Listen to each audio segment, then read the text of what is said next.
Olá, seja muito bem-vindo ao canal. Hoje eu trouxe um vídeo diferente para vocês. A gente está aqui em Campos do Jordão e eu vou filmar esse chalé. A ideia do vídeo é o seguinte, eu vou mostrar como que eu vou potencializar esse chalé, porque ele é um chalé pequeno, ele tem, querendo ou não, um ambiente integrado, então tem apenas a área ali da cozinha, a cama e a banheira. Então eu quero mostrar para vocês o resultado final, como que a gente vai potencializar esse imóvel. Então vamos comigo que eu vou mostrar tudo para vocês e no final, por favor, deixa seu comentário que eu quero saber a sua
E agora a gente vai construir o nosso vídeo. Então o primeiro passo foi entrar no meu computador, abrir meu programa e subir os takes.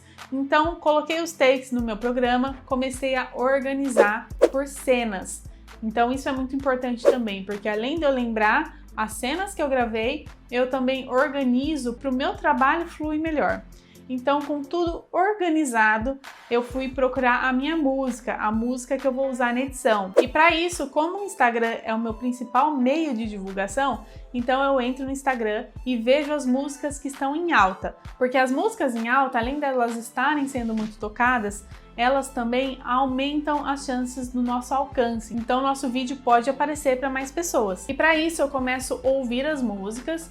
E cada música que eu escuto, eu começo a pensar nas cenas que eu acabei de rever para ver se encaixa na história que eu quero contar. Então, meu trabalho de edição já começa aqui, já começo a visualizar para ver se a música combina e se eu vou conseguir contar a história que eu quero. E então, depois de alguns minutos procurando, eu me identifiquei com duas músicas. São músicas diferentes, a proposta que a música traz é diferente. Então eu quis trazer o mesmo vídeo em duas músicas para você ver a diferença que cada música pode trazer no resultado final. Então eu subi as músicas no meu programa de edição e eu comecei ali a organizar a minha linha de raciocínio. Então eu coloquei a música, selecionei o trecho que eu quero e comecei a visualizar ali as imagens por cima da música.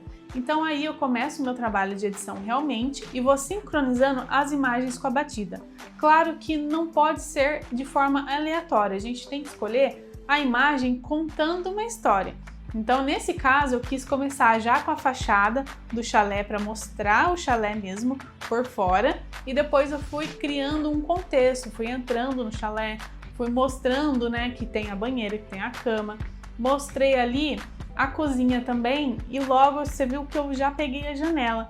Na janela a gente consegue ver lá no fundo a fogueira que tem ali fora. Então, aproveitando esse gancho, já voltei lá para fora para mostrar essa área externa da fogueira que eu não mostrei no começo do vídeo. E aí eu finalizo o vídeo com a vista do chalé, aquela vista que a gente sai bem na varanda, onde, por exemplo, a pessoa vai acordar, vai abrir a porta e já vai se deparar com essa vista. Finalizando a edição, eu coloco ali um tratamento de cor para melhorar, né, para deixar o vídeo mais atrativo, as cores mais nítidas, e também coloco a minha logo ou assinatura para que eu tenha os direitos desse trabalho. E todo esse contexto é em torno do meu público, né, o público que eu quero atingir com esse vídeo, para que a gente traga, né, cenas adequadas, para trazer a sensação junto com as músicas. Então eu vou mostrar aqui para você o vídeo 1 e o vídeo 2 editados. São as mesmas cenas, porém com músicas diferentes. E eu quero que você perceba qual a diferença que a música trouxe para cada um dos vídeos. Lembrando, é a mesma cena para os dois vídeos, só muda a música. Vamos lá!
E aí, conseguiu notar a diferença que cada uma das músicas trouxe para o nosso vídeo? Me diz aqui nos comentários o que você achou da diferença de uma música para outra. Na minha opinião, eu gostei mais da música número 2, porque ela é uma música mais contraída, traz um ritmo animado em relação à primeira música. Apesar de ser uma música também feliz e alegre, é uma música mais romântica. Talvez é legal porque seja realmente a proposta ali do nosso chalé, do nosso imóvel. Mas em relação ao gosto, eu preferi aí a música de número 2 por trazer aí essa animação e descontração. E aproveitando essas duas edições que eu fiz aqui pro canal, eu vou disponibilizar esses dois templates no meu pacote de templates imobiliários, que basicamente são pré-edições, são edições prontas, onde você apenas precisa colocar os seus vídeos para montar o vídeo editado. Então você vai ter o mesmo vídeo, só que com as cenas do seu imóvel. É bem fácil de montar, como eu disse, o vídeo já está editado, é só você colocar as suas cenas e para isso, se você tiver interesse, vou deixar aqui na descrição para você saber mais. E para você que quer se especializar na área, em breve a gente vai ter a nova turma do curso Audiovisual Imobiliário. E nele eu vou compartilhar toda a minha experiência como proprietária de imobiliária e como videomaker, porque é através do meu trabalho que eu gero venda para os corretores. Então continue nos acompanhando, mais informações eu vou deixar na descrição do vídeo e muito obrigada por assistir.